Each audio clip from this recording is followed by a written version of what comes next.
Hi everyone, so we're starting our new activity and you all know what it is because you already picked your design for the t-shirt. So basically I had different stencil options. You picked one. I did a quick spray paint just to get, it's kind of like just a silhouette. So I did it in a light lavender color instead of a darker gray, just in case you wanted to go lighter. You can always darken, but it's hard to lighten once you already get some dark paint on there. So it's done in this nice, it was done in the nice light lavender color.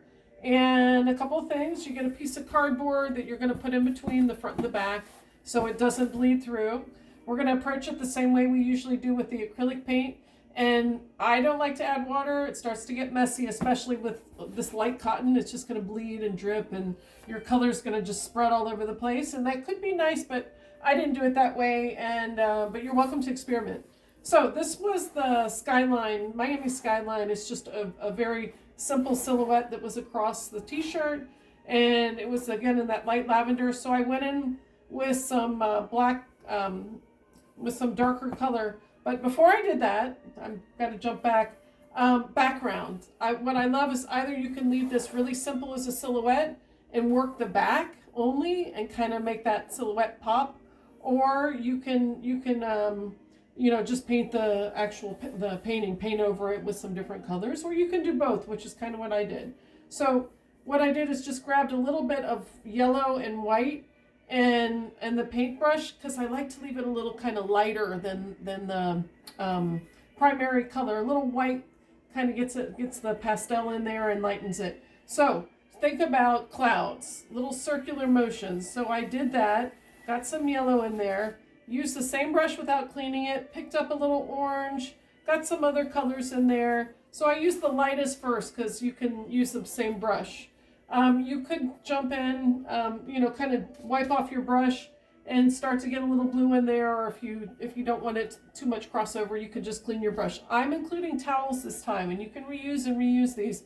These are great, especially if you're going to dip and have to dry your brush a lot, and you do have this bigger brush. Just keep that towel and keep it for all your art projects. It just dries a lot faster. You won't go through as many paper towels. So then you get some nice light blue in there, and you can just kind of make a smoky image. I did the same thing for the rooster.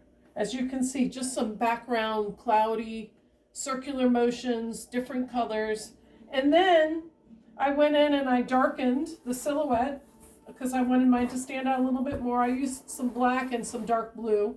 So it's not just pure black. That can get really messy. And I went in really quickly also with a big brush and tried to fill it in.